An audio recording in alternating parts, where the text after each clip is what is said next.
যেখানে আপনি দেখছেন বৈষ্ণবনগরের সুখদেবপুরের গ্রামে আজকে পরে এটা গান সেট করে দিয়ে দেবো, যে তারা বারবার করে ভেতরে ঢুকছে, পরে এটা গান সেট করে দিয়ে দেবো। বিভিন্ন মারধর করছে, নিয়ে চলে যাচ্ছে। তোমার আসতে না, দাঁড়াও তোমার দিচ্ছি।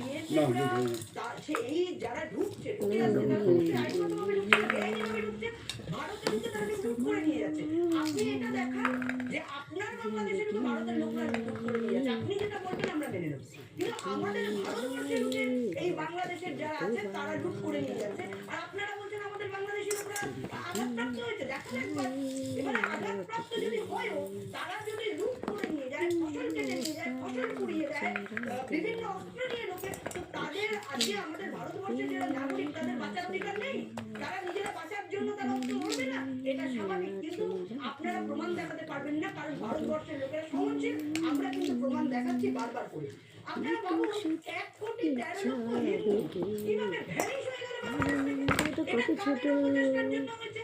আজকে আপনারা বলুন, 28% থেকে আজকে 7% দাঁড়িয়েছে বলে সংখ্যালঘুরা কিভাবে ভেবেছে এতগুলো পার্সেন্টের 21% হিন্দু কিভাবে হলো? সংখ্যালঘুরা কিভাবে হলো?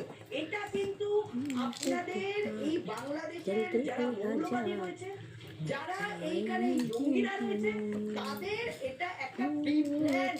এটা কোনো অপচেষ্টা বা এটা কোনো রকম ম্যাপিং ছাড়া, প্ল্যানিং ছাড়া সম্ভব নয়, সম্ভব হয়নি। এই যে আজকে ভারতে ঢুকছে এবং বারবার করে ভারতবর্ষের লোককে আক্রান্ত করছে, ফসল কেটে নিয়ে যাচ্ছে, তাদের মারধর করছে, এটাও কিন্তু একটা প্ল্যান। আপনি ভাবুন, 4 মাসের মধ্যে রুটি হবে, আগস্টের পর 700 জন জঙ্গিকে তারা ছেড়ে দিয়েছে। এই বড়শিটা ছাড়ানো হয়ে গেলে আটা মাখবো। লক্ষপুর জওয়ান বাবু এন্ড সিন্ডিকেট, যিনি একজন ভয়ানক 1:30 বাজে মৃত্যুদণ্ডে দণ্ডিত আসামি, তাকে ছাড়িয়ে রাখলাম, সকালবেলা আমার তাড়াতাড়ি কাজ হয়ে যাবে। তাহলে